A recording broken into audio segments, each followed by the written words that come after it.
Hi, my name is Brianna Shepard and welcome to my speech. My speech today is going to be on domestic abuse. As many of you know, Domestic Abuse and Domestic Violence Month is October. That is what motivated me to do this. Now, I'm originally from Frederick County and I moved here to West Virginia.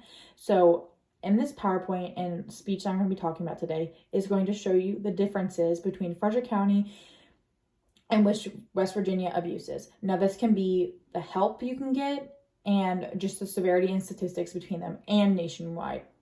I have 3 audience members behind me, Milo, Moose, and Kitty. And let's get into it.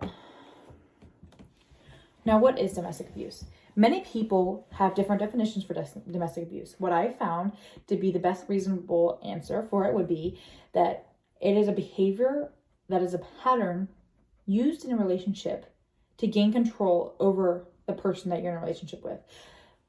Mother, dad, brother, sister, grandparents, boyfriend, girlfriend, all that can be the person that you're in a relationship with. Abuse can be in many different ways as well, which can be physical, sexual, emotional, economical, psychological, and they're all used to cause change in somebody. I have read facts that say boys who witness domestic violence or abuse as a child are twice as likely to abuse their own partners and children when they grow older. Now, this is so scary. I cannot imagine the amount of children who grow up seeing this or being the one being abused and grow up and continue doing it. This is why at such a young age, we need to know where to get help and what we can do to help one another. Domestic abuse in Frederick County. Frederick County cases have not gone up dramatically because of COVID-19. They have stayed steady, but they have gone up in the severity. They've been more violent, more aggressive, because people are now being stuck with their abusers. An example would be a student who is a parent, who has a parent is abuser. They are stuck home and becoming a more stress on the abuser because they're stuck at home. This leads to more abuse to the child because the child does not have an escape and cannot leave from their parents. Now, people often wonder, why don't people leave? One of the main reasons people do not leave in a domestic abuse relationship is because of finances.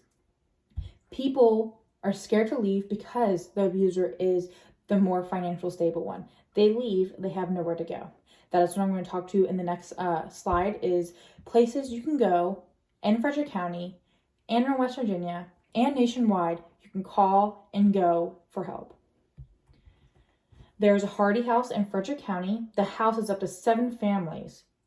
And due to COVID-19, they actually lowered it to 4. It is still helpful, but not as many families can go. There's also 2 phone numbers. There's a domestic national phone number to call for help and the Frederick Hospital phone number for abuse. Now we're going to hop into abuse in West Virginia. 1 out of 3 homicides in West Virginia are related to domestic abuse and violence. There has been 12,661 domestic violence offenses that were reported in West Virginia in 2010. That is a huge number. A call is placed in West Virginia for domestic violence and domestic abuse every 9 minutes. Imagine going to bed for 8 hours and every 9 minutes there's a call called for someone who needs help. That is scary. Here are some places, numbers to call in West Virginia that can help people who are in these situations. There's a hotline for violence. There's West Virginia against domestic violence. There's also a website to go to. There's a phone number to call for rape information and services against West Virginia. And there's also legal aid for West Virginia. That all this information is here to help.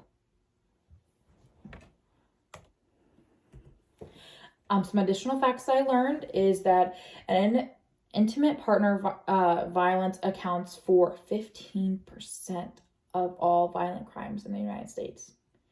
15%. This all is because of domestic abuse and domestic violence.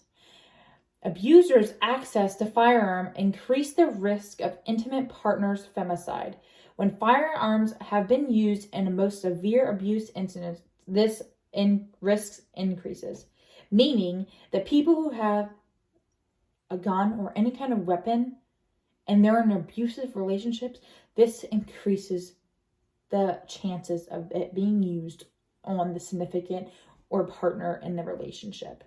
I also learned that 72% of all murder-suicides involved are intimate partners.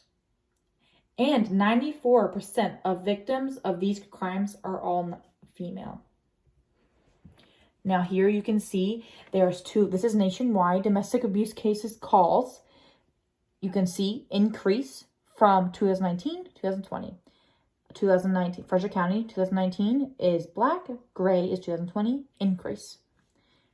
Here you can see United States, West Virginia, higher. Physical violence, sexual, and power and control. This is using concerns and threats, using intimacy, using emotional abuse, using isolation, minimizing and blaming, using children, using male privilege, and using economic abuse. And here are all my references that I used for the information I used today. I hope from coming from this speech, everyone can realize that in our area, nationwide, there are so many places that you can call that can help and help you escape from an abusive relationship or issue. If you see one, report it. If you know of something that you may not see, if domestic abuse or anything, it's always better to be safe than sorry. Have a great night.